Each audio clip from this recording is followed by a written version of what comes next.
കാലിലെ താഴെ ഇത് പൊട്ടിട്ടുണ്ടാകും. സാധനം പൊട്ടിട്ടുണ്ടാകാം. നല്ല ഇരുന്നതാ. നല്ല ഇരുന്ന് കാലിലെ താഴേക്ക് എല്ലാ മക്കളായിരുന്നു. പിന്നെ കൈകൊട്ട്. എൻ്റെ പേര് ലീല. എനിക്ക് 51 വയസ്സായി. ഞാൻ വിഷ്ണുമംഗലം അംഗൻവാടിയിൽ വർക്കറാണ്. രാവിലെ കാലത്ത് 9:30 സെൻറ്ററിലെത്തണം. ഹെൽപ്പറും ടീച്ചറും ഒന്നിച്ചെത്തണം. ഹെൽപ്പർ അംഗൻവാടി പരിസരമൊക്കെ വൃത്തിയാക്കി ടീച്ചർ 9:30 വരുന്ന കുട്ടികളൊക്കെ സ്വീകരിച്ച് ഇരുത്തണം.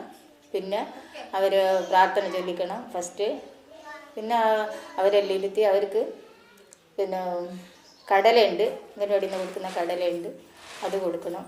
മോർണിംഗ് സ്നാക്സായിട്ട് 10 മണിയാകുമ്പോൾ അത് കൊടുക്കണം. പിന്നെ ഓരോരോ തീമനുസരിച്ച് ഓരോ മണിക്കൂർ ഇടവിട്ട് ഓരോരോ തീമുണ്ട്, അതിനനുസരിച്ച് പഠിപ്പിക്കണം.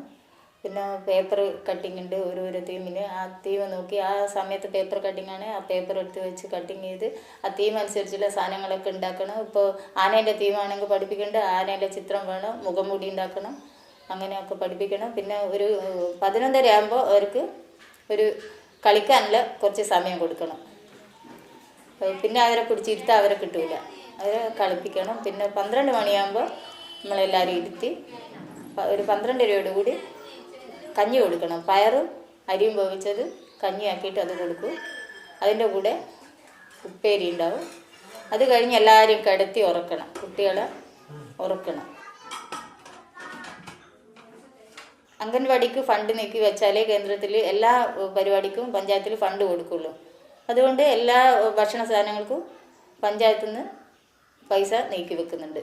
ബോർഡ് മീറ്റിങ്ങിൽ പാസ്സാക്കി വെച്ച് ഏറ്റവും ചെറിയ കുട്ടികളല്ലേ അംഗൻവാടിയിൽ വരുന്നത്, അവർ പാവപ്പെട്ട കുടുംബത്തിൽ നിന്നുള്ള കുട്ടികളായിരിക്കും. അവരുടെ ഭക്ഷണ കാര്യങ്ങൾ ഒരു തടസ്സമില്ലാണ്ട് ഇവിടെ എത്തുന്നുണ്ട്, ഇതുവരെ എത്തിയിട്ടുണ്ട്. അപ്പോൾ എനിക്ക് ഈ ജോലിയിൽ നല്ല സന്തോഷമാണ്. കുട്ടികളെ കൂടെ കളിക്കാനും ഈ ഫീൽഡിലേക്ക് താല്പര്യമുള്ളത് കൊണ്ടാണ് ഇതിലേക്ക് വന്നത്.